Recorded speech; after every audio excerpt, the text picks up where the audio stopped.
आदाब नाजरीन, मैं सनम एजाज, ये पब्लिक है। जी हाँ, हम पब्लिक की बात कर रहे हैं और आज के इस प्रोग्राम में हम पब्लिक के बड़े मुद्दों पे हम बात करते ही रहते हैं। आज के प्रोग्राम में हम बात करेंगे जम्मू कश्मीर में पब्लिक को इस वक्त क्या मुद्दा है। इस वक्त कश्मीर में आम आदमी, जम्मू में भी लगभग यही हाल है। सियासत पे बात करता तो है लेकिन पहले प्रायोरिटी उसका कुछ और है। इस वक्त कश्मीर में डिमोलिशिंग पे आदमी बात तो करता है लेकिन प्रायोरिटी उसकी कुछ और है। इस वक्त जम्मू से लेकर कश्मीर तक टैक्स पे बात आदमी तो करता है लेकिन प्रायोरिटी कुछ और है। और आप शायद समझ गए होंगे, अगर आप कश्मीर से ताल्लुक रखते हैं तो आप समझ गए होंगे कि कश्मीर में इस वक्त प्रायोरिटी क्या है। और अगर आप कश्मीर से बाहर से ताल्लुक रखते हैं तो आप बिलीव करिएगा, मैं जो बता रहा हूं वही हकीकत है। कश्मीर में इस वक्त सुबह शाम अगर कुछ पूछा जा रहा है, अगर किसी पे बात की जाती है, कोई मीडिया वाला बाहर जाता है तो उससे पहला सवाल जो पब्लिक करती है, कोई नेता, कोई किसी पॉलिटिकल पार्टी का आदमी जब बाहर जाते हैं, कोई भी जनसभा हो या कोई भी और गैदरिंग हो, सवाल यही पूछा जाता है कि बिजली का क्या होगा। और बिजली का क्या होगा ये सबसे बड़ा सवाल है। ये बिजली का क्या होगा माजी में सुनते आ रहे थे। जब भी माजी में विंटर्स कश्मीर में आते थे तो लोग पूछना शुरू कर देते थे कि अब की बार क्या होगा। माजी में लोग बाहर जाते थे, मीडिया के लोग बाहर जाते थे तो सवाल पूछते थे हमारी प्रोडक्शन कितनी है। और आज भी यही सवाल पूछा जा रहा है। आज भी पूछा जा रहा है कि हमारी बिजली की प्रोडक्शन कितनी है, हमारे कितने ट्रांसफार्मर जल चुके हैं, हमारी ट्रांसमिशन लाइन कहाँ पे ख़राब हो चुकी है, हमारे जो ट्रांसफार्मर्स, हमारे जो बड़ी जो ट्रांसमिशन लाइन है जो हमें नॉर्दर्न ग्रिड से मिलाती है, क्या वो खिसक तो नहीं जाएगी बारिशों की वजह से, क्योंकि मौसम के बदलते ही बर्फबारी होती है, बारिशें होती है। ये सबसे बड़ा सवाल थी और इन सवालों में कुछ सवालात का जवाब मिल चुका है। उसके लिए हम क्रेडिट सरकार को देंगे और वह है ट्रांसमिशन लाइन का। ट्रांसमिशन लाइन में बड़ी कामयाबी हुई है, चाहे वो दीनदयाल स्कीम हो या दूसरी स्कीम्स उनके जरिए, चाहे वो लोकल लेवल पे ट्रांसमिशन हो या नेशनल या बड़े 33,000 केवी की जो ट्रांसमिशन लाइन है उस पर सरकार ने काम किया है, नए ग्रिड स्टेशन बनाए हैं। लेकिन आज भी सवाल वही है कि नंगा नहाए क्या और नचोड़ेगा, क्योंकि जब बिजली की प्रोडक्शन होगी नहीं तो लोगों को क्या मिल दिया जा सकता है। बिजली आएगी नहीं, पैदा ही नहीं होगी तो फिर कहां से होगा। अब की बार एक और तूफान कश्मीर में बरपा हुआ है। पिछले 2-3 साल से कोई न कोई तूफान बरपा हुई जाता। अब की बार जो तूफान बिजली का हुआ, पैदा हो रहा है, उसकी सबसे की है। अब 200 करके दो दिल्ली से, दो उत्तर प्रदेश से 400 मेगावाट की बिजली तो लाई जा रही है, लेकिन अभी भी और 300 मेगावाट की जरूरत है। और इस सारे के बीच में परसों सरकार ने एक बाज़ाब्ता तौर पर कर्टेलमेंट शेड्यूल जारी किया था और उसमें बताया था ये कर्टेलमेंट तो है 2.5 घंटे का रहेगा। जो मीटर्ड एरियाज है, नॉन मीटर्ड एरियाज में खुदाई हाफिज रहता है, चाहे वो सरकार के कायदे और कानून हो। दूर दराज के इलाकों का भी यही हालात है। लेकिन वही बात हो गई कि नंगा नहाएगा क्या और निचोड़ेगा। कैसे कर्टेलमेंट पे बात हो सकती है जब बिजली होगी नहीं हमारे वाटर रिसोर्सेज से। और इस सारे के बीच में खबरें यही हैं कि हमारा, आपको जिस तरह सब लोग जानते हैं, ऊडी की प्रोडक्शन है अब बहुत कम हो चुकी है। बगलियार पावर हाउस जो है, हमारे बगलियार के जो है वहाँ को आउट ऑफ बाउंड है। और अगर गांधरबल के पावर हाउस की बात करें तो उसका तो बरसों से बीमार पड़ा हुआ है। और फिर सरकार से लेकर जम्मू कश्मीर तक सरकारों ने बड़े दावे किए। इन्होंने कहा था, सरकारों ने, पिछली सरकारों ने भी कहा था कि हम बिजली के छोटे छोटे पन बिजली प्रोजेक्ट बनाएंगे, हम दूसरे प्रोजेक्ट बनाएंगे। अगर वो सब कुछ किया होता तो आज ये हाल नहीं होता। और यही हमारा आज का मुद्दा, कमी कहाँ पर रह गई। और इस वक्त अगर कमी की बात नहीं तो सबसे ज्यादा इंपॉर्टेंट है कैसे जुगाड़ किया जा सकता है, कैसे मशवरा दिया जा सकता है सरकार को कि कैसे करना है। यही हमारा आज का मुद्दा। और इस आज के मुद्दे में मेरे साथ सियासतदान भी रहेंगे और इसके साथ साथ इंडस्ट्रियल सेक्टर या हमारी बिजनेस कम्युनिटी से भी लोग रहेंगे। मेरे साथ इस वक्त जुड़ चुके हैं, ये मेरे साथ बीजेपी से भी जुड़ने वाले हैं और मेरे साथ नजीब खान साहब शायद जुड़ चुके हैं। नजीब खान साहब बहुत बहुत शुक्रिया, फारूक डार साहब बहुत बहुत शुक्रिया। मेरे साथ दोनों मेहमान जुड़ चुके हैं। नजीब साहब बहुत बहुत शुक्रिया आपका, और फारूक डार साहब आपका भी बहुत बहुत शुक्रिया। नजीब साहब आपका बहुत शुक्रिया। आपके चेहरे पे जो लाइट पड़ रही है उसका मतलब है आपके घर में आज बिजली है। क्या हमारे नाजरीन को बताएंगे कि आपके घर में बिजली है? जो आपके बिजली जी नजीब साहब, आवाज आ रही है? जी जी बताइए। आपको आवाज आ रही है मेरी? जी बिल्कुल नजीब साहब बताइए, आपके घर में बिजली है? आप जिस व्यक्ति से बात, थोड़ा सा टेक्निकली हमारे प्रॉब्लम आ रही है नजीब खान साहब के साथ। मैं फारूक डार साहब से बात करना चाहूंगा। फारूक डार साहब, बिजली का बहरान है, मैं सुबह घर से निकलता हूं तो तब बिजली नहीं होती है, शाम को आ जाता हूं तो बिजली नहीं होती है, फिर रात कहीं आ ही जाती है। कहते हैं कि हमारे यहाँ जो मीटर वगैरह हैं अनमीटर्ड इलाकों में आ ही जाती है, लेकिन मैं देखी नहीं है। अगर मैं बिजली कहीं देखता हूं तो ऑफिस में ही जो हमारा जनसेट वगैरह की फैसिलिटीज हैं उसकी देखता हूं। तो ये बहरान क्या सिर्फ मेरे आसपास है या पूरी वैली में इस वक्त चल रहा है? एक्चुअली मैं एक चीज अर्ज करूंगा सर, क्योंकि बहरान जो पावर का इस वक्त चल रहा है, पूरे जम्मू कश्मीर में बहरान इस वक्त चल रहा है, इसमें कोई शक नहीं है। हर एक घर इस वक्त बिजली के हवाले से प्रॉब्लम है, इसमें कोई शक नहीं है। मगर एलजी साहब ने कल प्रेस कॉन्फ्रेंस की पावर के हवाले से, क्योंकि पावर में बेहतरी आएगी, क्योंकि यूपी स्टेट के साथ हम टच में है, कम से कम 500 मेगावाट हमें वहां से लेने हैं। एक्सपेक्टेशन यही है इंशाल्लाह रहमान, अगर सरकार ने कोई इनिशिएट किया है बिजली परचेजिंग के हवाले से यूपी सरकार के साथ, मेरे ख्याल से बिजली में बेहतरी आएगी, पावर में बेहतरी आएगी, इसमें कोई शक नहीं है। मगर रही बात जो आज तक सिचुएशन है, अभी 21 अक्टूबर चल रहा है, 21 अक्टूबर तक सिचुएशन बद से बदतर है पावर के हवाले से, इसमें कोई शक नहीं है। यह आपका खाली आपके घर का मसला नहीं है, मेरे घर का भी मसला है, उसके साथ साथ जितने भी हमारे पड़ोसी है उनका मसला है। क्योंकि आप देखिए जो बिजली का शेड्यूल, पावर का शेड्यूल इससे पहले आता था, नवंबर में आता था, इसमें कोई शक नहीं। नवंबर में पावर शेड्यूल इंप्लीमेंट होता था, ग्राउंड पर कितनी कटलमेंट किस एरिया में रहेगी, मीटर्ड एरिया में कितनी कटलमेंट रहेगी, नॉन मीटर्ड एरिया में कितनी कटलमेंट रहेगी। मगर बदकिस्मत की बात है, आज शेड्यूल जो आया वो अक्टूबर में आया, कम से कम मैं ये इसमें बदकिस्मती यही हमारी कि हमने अपने इन्वायरमेंट को छेड़ा, हमारा इन्वायरमेंट खराब हुआ, हमारे वाटर रिसोर्सेज खत्म हो गए और हमारे यहाँ बिजली अब पैदा नहीं हो सकती है। नजीब साहब मेरे साथ मौजूद है।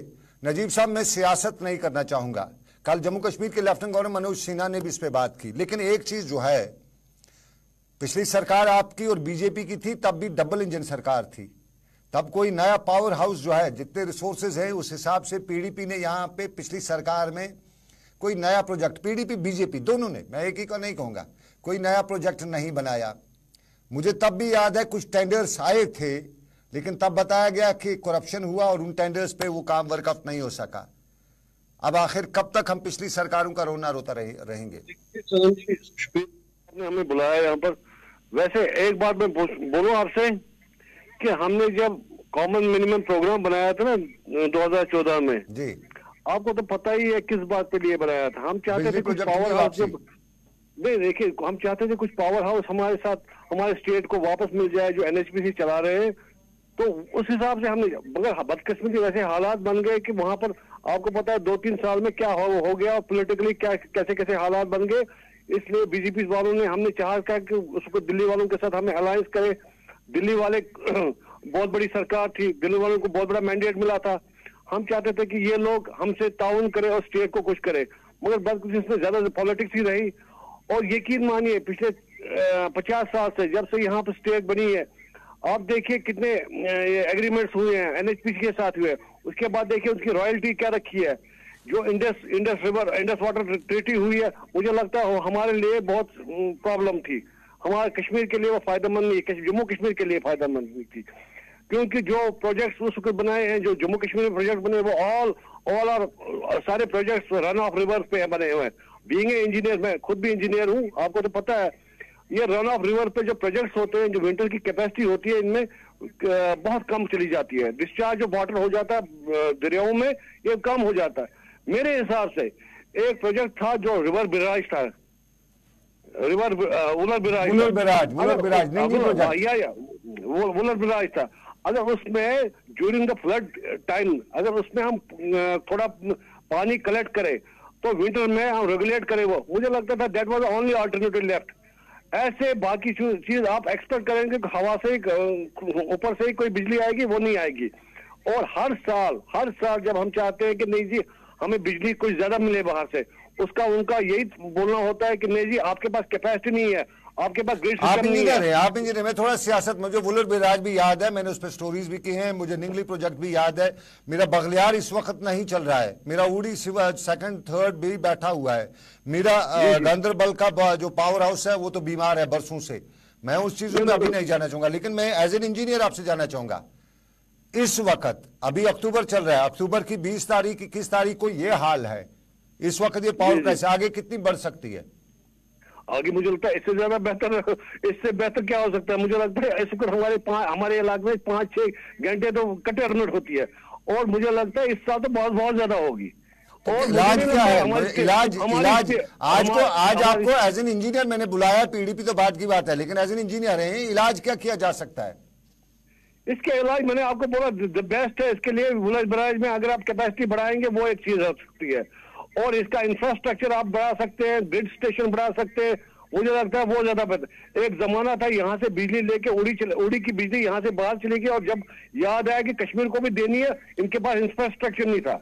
ये भी हुआ है, ये आप कंफर्म कर सकते हैं। मैं जरा इंजीनियर साहब, मुझे फारूक डार साहब के पास भी जाना है, लेकिन उससे पहले मैं एक सवाल जो है, मुझे बहुत से लोग, ये ऑफिशियल नहीं है अनऑफिशियल है, मुझे बहुत से लोग ये बता रहे थे कि हमारा जी बिजली बन रही है लेकिन वो एनएचपीसी ले रहा है और वापस हमें जो है वो कम दे रहा है, इसमें हकीकत कितनी है? इसमें हकीकत है, देखिए हमारी जो रॉयल्टी है वो 12% है शायद जी, और जब हम बिजली देते हैं वो 2 रुपए पे देते हैं और लेते हैं 12 रुपए पे। ये तो सीधी बात है। आप देखिए खसारा, और आप देखिए बाकी स्टेटों की बात, पंजाब में, बाकी दिल्ली में 200-250 यूनिट तो मुफ्त दे रहे हैं, और यहाँ आपको बिजली के बगैर कुछ हो ही नहीं सकता। अभी आपका विंटर आ रहा है, आप देखिए ये गरीब लोग क्या कर सकते हैं। आपको तो स्मार्ट मीटर लगाने की फुर्सत नहीं आ रही है। आप बड़ी चीज, ये ऑप्टिक्स के लिए बहुत अच्छा है। सियासी जमातें हमारी जो है इतनी सियासत करती हैं, 2 रुपए का बिजली जो हमारा यूनिट वो एनएचपीसी लेता है वापस 12 रुपए में देता है, और अभी जो मेरे पास कुछ एक ओहदेदार ने नाम ना बताने की शर्त पे बताया कि आपकी बार तो एनएचपीसी कहता है 20 रुपए दोगे तो तब यूनिट मिलेगा, 20 रुपए फी यूनिट के हिसाब से, तभी क्राइसिस है। मैं एक सरकार के पास, हमारे पास तो इतना रिसोर्सेज है ही नहीं कि हमारी सरकार 20 रुपए दे पाए, तो इतनी सियासत करते हैं आप, दुनिया भर के नारेबाजी करते हैं, इस पे एक बार नारेबाजी करो, सरकार पे कभी इस चीज पे फोकस करवाओ सरकार का कि एनएचपीसी से प्रोजेक्ट्स की रेट इतनी क्यों ले रहा है हमसे। अरे जनाब, हमने कॉमन मिनिमम प्रोग्राम भी इसीलिए बनाया था, हमने चाहा था कोई प्रोजेक्ट हमारे हाथ से आए। आप देखिए यहाँ की जनरेशन क्या है, यहाँ की जनरेशन जो है वो उड़ी की 500 मेगावाट है, उसके बाद वो 250 मेगावाट, ये 1000 मेगावाट तक हो जाती है। उसमें वो देखिए सेंट्रल कितना ले जाता है, और आपके पास रखता क्या है, और आप किस बुनियाद पे बोलते हैं कि हमारे पास बिजली है। ये तो एक खोखले नारे हैं, पिछले कई सालों से हम सुन रहे हैं कि यहाँ पे कैपेसिटी 20,000 मेगावाट की, 20,000 मेगावाट। कहाँ कैपेसिटी बोलने से क्या होता है, कैपेसिटी को इंप्लीमेंट करना on ground so that we can generate बिजली। इसके लिए पैसा होना चाहिए। हमारे स्टेट में तो यहाँ तो पॉलिटिक्स से फुर्सत नहीं आती, बिजली की बात ही नहीं है, यहाँ तो पॉलिटिक्स। मैं जरा एक मिनट फारूक डार साहब से जानना चाहूंगा। फारूक डार साहब, बिजनेस कम्युनिटी बहुत ज्यादा सफर कर रही है, यहाँ हम टेल एंड पे ऑलरेडी रहते हैं, हमारे पास बिजनेस है नहीं। अब जो कुछ भी हमारे इंडस्ट्रियल सेक्टर और सरकार जो फोकस रख रही है वो तो सारा डिरेल हो जाएगा ना। अब कहाँ पावर नहीं होगी, सब कुछ नहीं होगा, तो फिर तो सारा सिस्टम ही डिरेल हो जाएगा। तो कहाँ आपकी हमारी इंडस्ट्री ग्रो अप करेगी या ग्लो करेगी? बिजली ग्लो तो नहीं होती है, वो ग्लो करेगी हमारी इंडस्ट्री? नामुमकिन है सनम साहब, क्योंकि एक्चुअली जो इंडस्ट्रीज का जो बैकबोन होता है इकोनॉमी के हवाले से वो पावर होता है। उसके साथ साथ जब पावर नहीं होगा इंडस्ट्रीज एरिया में, बिजनेस कम्युनिटी को मेरे ख्याल से इकोनॉमी ग्रो नहीं करेगी इंडस्ट्रीज एरिया के हवाले से, मैन्युफैक्चर के हवाले से। आप देखें हमने बातें बहुत बड़ी बड़ी की यहाँ पर, चाहे वो पॉलिटिशियन थे हमारे, चाहे यहाँ की ब्यूरोक्रेसी थी, हम पावर में सुधार लाएंगे, हम पावर के हवाले से अच्छा काम करेंगे, वो चीज हमें ग्राउंड पे नहीं नजर आ रहा है। रही बात अब स्ट्रक्चर बनाने की, मेरे ख्याल से स्ट्रक्चर में बहुत टाइम लगेगा बनाने में, उसमें कोई शक नहीं। 4 साल 5 साल हमें उसके हवाले से चाहिए, तभी वो हमारा स्ट्रक्चर तैयार होगा। उसके बाद हमारी कैपेसिटी बढ़ जाएगी पावर के हवाले से, इलेक्ट्रिसिटी के हवाले से। सोचना तो इस वक्त है हमें, अभी हम अक्टूबर में चल रहे हैं, जब नवंबर दिसंबर जनवरी आएगा उसमें क्या सिचुएशन होगी पावर के हवाले से। इस टाइम हमें सोचना यह चाहे हमें पावर के बोरा से किस तरह हम बाहर आए। मेरे ख्याल से सबसे बड़ा जो इलाज है इसका, जो गवर्नर साहब ने कल प्रेस कॉन्फ्रेंस की उसमें यह बताया, उसने 500 मेगावाट हम परचेज करेंगे यूपी सरकार से। फिलहाल मुझे लग रहा है सबसे बड़ा अल्टरनेटिव इस वक्त यही है पावर के हवाले से। अगर हमें पावर रेस्टोर रखना है, मैं 24 घंटे नहीं कहूंगा, फिर भी 18 घंटा 15 घंटा हमें पावर मिलना चाहिए। तेल की वक़्त है, जो कीमत है मेरे जम्मू कश्मीर के लिए पानी की वक़्त है। अरब तेल से दुनिया में कहां पहुंच गए, हमारे पानी को क्या प्रॉपरली यूटिलाइज या उसे रिसोर्सेज जो जनरेट किए जाते नहीं हैं, उसके लिए जिम्मेदार कौन है? सरकारें जिम्मेदार हैं, पॉलिटिक्स जिम्मेदार है, या करप्शन जिम्मेदार है? नजीब साहब, मुझे लगता है सारी माजी की गवर्नमेंट्स हैं तो सारी जिम्मेदार हैं, इंक्लूडिंग गवर्नमेंट ऑफ इंडिया भी, जो दिल्ली वाले भी वो भी जिम्मेदार है, क्योंकि इनने इस शोबे पे ज्यादा इस पे ज्यादा ध्यान नहीं दिया, फोकस नहीं किया। मुझे लगता है वरना इतनी बड़ी बात नहीं है। अगर आप 21वीं सदी में रह रहे हैं, 21वीं सदी में आपके पास बिजली नहीं है, तो आपकी इन्वेस्टमेंट जो ये बोल रहे हैं हर दिन 1 लाख करोड़ इन्वेस्टमेंट हो रहा है, किस बात पे हो रहा है? अगर आपके पास बिजली नहीं है तो ये कौन सी इन्वेस्टमेंट हो रही है? कौन सी मैन्युफैक्चरिंग यूनिट हो सकते हैं यहाँ पर? यहाँ ये तो खोखले नारे हैं ना, मेरे हिसाब से ये धोखा है। इसलिए जब तक आपका इंफ्रास्ट्रक्चर बैकबोन है बिजली, जब तक आप इस पे फोकस नहीं करोगे, इसका आप इंफ्रास्ट्रक्चर अच्छा नहीं है। लेकिन हमारी गलती है, हमारी जब तक इसके नहीं हो सकते। सुन लीजिएगा, हमारी गलती है कि नहीं, मैं मानता हूं जैसे हमारी क्राइसिस हो जाती है हम कहते हैं हाय तौबा हाय अल्लाह मर गए। जब हमारे यहाँ बिजली नॉर्मल आ जाती है तब हम सरकार को कोई फोकस या फोर्स नहीं करते कि गो ऑन, बनाइए पावर हाउसेज, करिए ये काम वो काम। उस वक्त हम सब चुप खामोश हो जाते हैं। ये हमें सॉरी रात गई बात गई वाली बात, ये आदत कब भूल जाएगी? बिल्कुल सही है, मगर आप अगर हम किसी चीज को मांग रहे हैं और आपके पास आ रही है, दैट मींस कि उन्होंने रेक्टिफाई कर दिया है, इसलिए हम उस वक्त कैसे इनको मांग सकते हैं कि नहीं आप जी कुछ कीजिए? हमें कैसे पता लगेगा? ये कुछ चीजों के लिए कुछ टाइम के लिए ठीक कर लेते हैं और उसके बाद वही की वही सिचुएशन। इसके लिए प्लानिंग होनी चाहिए, 5-5 साल इसकी अच्छी खासी प्लानिंग होनी, अच्छे प्रोजेक्ट होने चाहिए। वो तो है ही नहीं है, वो तो कहीं जमीन पे नहीं है। पिछले मुझे लगा 10 साल से नया प्रोजेक्ट कोई आया नहीं है। बिल्कुल। ये आप बताइए, आप एक्सपेक्ट कैसे करते हैं जो आगे फ्यूचर 10 साल होगा बिजली होगी? हवा में नहीं आएगी ना। 8 साल पहले, 8 साल लगभग पहले मुझे याद है मैं इस पावर हाउसेस पे स्टोरी कर रहा था, तब मुझे पता चला था जम्मू कश्मीर सरकार छोटे छोटे पन बिजली प्रोजेक्ट जो है वो बनाने जा रही है। उस पे बाद में कुछ हुआ नहीं। हुआ कुछ जगह तो हुआ, मगर उसके बाद वो भी प्रोग्राम खत्म ही हो गया। मुझे लगता था वो कुछ ब्लू आइड बॉयज थे जिनके लिए वो बनाया गया था वो प्रोग्राम। मुझे नहीं लगता उसमें कोई 1-2 प्रोजेक्ट बने होंगे, खास तौर उसके ज्यादा मुझे नहीं लगता उसमें ज्यादा कोई पेशरफ्त हुई होगी। मुझे एक प्रोजेक्ट का मुझे पता है शायद बड़गांव में था, कहीं गढ़सोत वगैरह में, आई थिंक सो। बाकी उसके बारे में और मुझे नहीं पता कि कहीं और बना है भी है कि नहीं। Otherwise that was not a bad. मैं लास्ट कमेंट लेना चाहूंगा फारूक डार साहब से। फारूक डार साहब कैसे जुगाड़ करें, कैसे करें? मैं अपनी बात कहूं, आज सुबह मुझे घर में अपने कपड़ों को प्रेस करनी थी, इस्त्री जिसे हम कहते हैं वो करनी थी, और लाइट ना होने की वजह से जब मैंने घर वालों को बताया तो उन्होंने मुझे वो नवाज शरीफ की बेटी मरीम नवाज का फार्मूला आपने सुना होगा, जेल में थी, पावर नहीं था, प्रेस नहीं थी, तब मैंने बर्तन वो कढ़ाई पे किया तो उसको गर्म किया। तो मुझे आज सुबह इस्त्री जो है अपनी गैस पे घर में गर्म करके जो प्रेस होती है वो गर्म करनी पड़ी और उससे प्रेस करनी पड़ी। तो ये जो है इतनी मुझे परेशानी है, तो इस परेशानी से कुछ पब्लिक की भी कोई जिम्मेदारी तो है, कैसे निभाया जा सकता है? एक्चुअली मैं एक चीज अर्ज करूंगा, आपने सही कहा, क्योंकि प्रेस के हवाले से मुझे पुराना फार्मूला इस्तेमाल करना पड़ा जो आज से 30 साल पहले हमने रिजेक्ट किया। अब इस फार्मूले की जरूरत नहीं है हमें, क्योंकि दुनिया आगे जा रहा है इलेक्ट्रिसिटी के हवाले से, टेक्नोलॉजी के हवाले से। आज हम टेक्नोलॉजी इस्तेमाल करेंगे। मुझे लग रहा है जो पावर की सिचुएशन है इस वक्त 30 साल पहले जो चला गया था वहां, यहाँ से मेरे ख्याल से हमने उसको फिर पकड़ के लाया। इस वक्त मशवरा मुझे बताइए सरकार क्या कर सकती है?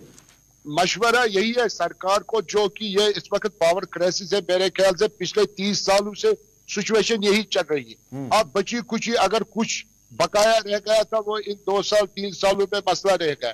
अब जो मुझे नजर आ रहा है, जो मुझे एक उम्मीद जाग गई, जो एलजी साहब ने कल प्रेस कॉन्फ्रेंस की, इस पावर के हवाले से हम इस क्राइसिस को खत्म करेंगे पावर के हवाले से। अगर सरकार ने उस चीज के हवाले से कदम लिया सिंसियर हिसाब से। लास्ट कमेंट फारूक साहब, मेरा लास्ट कमेंट है नजीब साहब, क्योंकि इंजीनियर हैं और जानते हैं, कोई कुछ सेकंड मेरे पास बचे, इसमें बता दीजिएगा कैसे हम इस चीज से निजात पा सकते हैं? इसका जो परमानेंट सोल्यूशन है, जो पावर हाउस एनएचपीसी के पास है, एक आध पावर हाउस वापस दे दे, हम खुद चलाएंगे, वो तो एक चीज है। दूसरी बात, इनको तो खरीदना पड़ेगा 500-600 मेगावाट पीक आवर्स के लिए। दैट इज इमीडिएट जो रेमेडी हो सकती है। अदरवाइज को तनख्वाह नहीं है, यहाँ मुलाजमीन को यहाँ मार्केट में कहाँ से खरीदेंगे? जीबी फंड नहीं है, जीबी फंड कहाँ से खरीदेगी? आप खरीदने वाले, ये खरीदता वो है जब जेब में पैसा हो। देखिए जनाब, हम तो फीस भरते हैं ना, आज तो सारी कश्मीर में सारे लोग भरते हैं ना फीस, वो तो देते हैं। अब वो क्या कहाँ जाता है वो तो उनको पता होगा जो एलमा पे फेर रहे। हमारा तो काम है भरना, वो जाने तो वो उनको कहाँ से लाना है पैसा। वैसे बाहर स्टेट में तो 200 मेगावाट फ्री, 200 यूनिट तो फ्री देते हैं, हमें भी तो दे। चलिए बहुत शुक्रिया नजीब साहब, आपने हमारे साथ अपने ख्यालात का इजहार किया, बहुत बहुत शुक्रिया आपका। फारूक डार साहब आपका बहुत बहुत शुक्रिया। हम एक बहरान से गुजर रहे हैं, दुनिया कई बहरानों से है, हमारे लिए बिजली का बहरान बड़ा बहरान होता है और इस बिजली के बहरान से कैसे निपटा जाए ये सबसे बड़ा सवाल है। और फिर हमारे अपने बिजली पावर हाउसेस की बार बार हमने बात की, सरकारों ने उस पर बड़े सवाल बड़ी सियासत भी की, लेकिन हमें क्या मिला? अभी तक कुछ नहीं। इंतजार करते हैं कि हमें एनएचपीसी से कुछ हाउसेज वापस मिलेंगे, पावर हाउसेज, ताकि हमारी भी कोई तकदीर बदल सके, हम भी अपने यहाँ डेवलपमेंट के मैदान में कहीं आगे बढ़ सकें। तो फिलहाल आज का या इस हफ्ते का आज का हमारा खास प्रोग्राम ये पब्लिक है, इतना ही। इस उम्मीद के साथ दीजिए इजाजत कि रब्बे कायनात की मर्जी, फिर करेंगे आपसे मुलाकात सही तजम्मुल के साथ साथ। मोहम्मद अमीन आपके लिए ला रहे हैं दूसरे प्रोग्राम, मुझे दीजिए इजाजत, अल्लाह हाफिज।